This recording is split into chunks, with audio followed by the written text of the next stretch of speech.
આપનું નામથી સવાલ. ગીર ગંગા પરિવાર ટ્રસ્ટ દિલીપભાઈ સખિયા. જળ સંચય આપના દેશના વડાપ્રધાન નરેન્દ્ર મોદી સાહેબનું સૂત્ર છે જલ સંચય જન ભાગીદારી, કેચ ધ રેન. એ સૂત્રને સાર્થક કરતી સંસ્થા ગીર ગંગા પરિવાર ટ્રસ્ટ કે જેનું વરસાદનું એક પણ ટીપું પાણી દરિયામાં ન જાય એના માટે પ્રયત્ન કરી રહ્યા છે. પાણી એક એવી વસ્તુ છે કે કોઈ બનાવી નથી શકતું. પાણી વિના કોઈ કામ થઈ નથી શકતું. અને વિશ્વનો ઉત્તમમાં ઉત્તમ કોઈ ખોરાક હોય તો એ વરસાદનું પાણી છે. ઈશ્વર આપણી ઘરે દેવા આવે છે. આ પાણીને આપણે કેમ રોકી શકાય? એના માટે અમારી સંસ્થા ઓલ ઓવર દેશની અંદર પણ કહી શકાય, જ્યાં પણ લોકોની દાતાઓની ઈચ્છા હોય, કંપનીઓની ઈચ્છા હોય, ત્યાં અમે લોક ભાગીદારીથી જળ સંચયના કામ કરી છીએ. ચેકડેમ ઊંડા કરવા, રિપેરિંગ કરવા, નવા બનાવવા, બોર રિચાર્જ કરવા, ખેત તલાવડી કરવી, કુવા રિચાર્જ કરવા. અત્યાર લગીમાં નાના મોટા 8,000 કરતાં પણ વધારે કાર્યો પૂર્ણ કર્યા છે.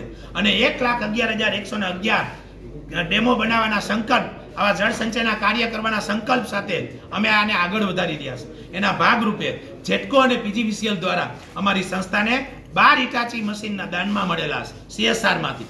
એના લોકાર્પણનો કાર્યક્રમ આવતી 12 તારીખે સાંજના 5 વાગે આપના દેશના જલ મંત્રાલય દિલ્હી કેન્દ્રીય પાટીલ સાહેબ અને રાજ્યના આપના ઉર્જામાં કનુભાઈ દેસાઈ, આ ઘણા બધા રાજકીય આગેવાનો અને ત્યાંના લોકલ આગેવાનો, સામાજિક આગેવાનો, ખેડૂતોની વચ્ચે એક જલ સંમેલનનું આયોજન કર્યું છે.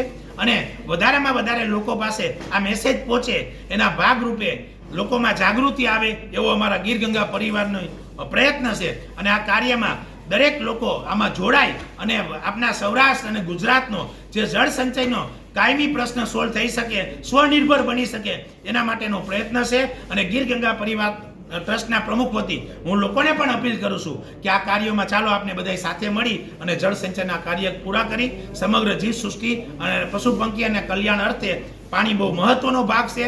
અને આ કાર્યમાં આપણે બધા જોડ્યા અને આગળ વધીએ. અત્યાર સુધી કેટલા બનાવી ચૂક્યા છો? હજી આગળમાં કેટલા બનાવવાના? અત્યાર લગીમાં અમે નાના મોટા 8,000 કરતાં પણ નાના સ્ટ્રક્ચરો ક્યાંક ને ક્યાંક તૈયાર કર્યા છે. 1,11,111 સ્ટ્રક્ચર કરવાનો અમે ટાર્ગેટ કર્યો છે કે જેની અંદર ચેકડેમ, તળાવો, બોર રિચાર્જ, ખેત તલાવડી, કુવા રિચાર્જ, અન્ય નાના પાણીના સ્ત્રોતના ખાડા, વધારેમાં વધારે જળ સંચયના કાર્ય થાય એવો અમારો ટાર્ગેટ છે. Okay, ready.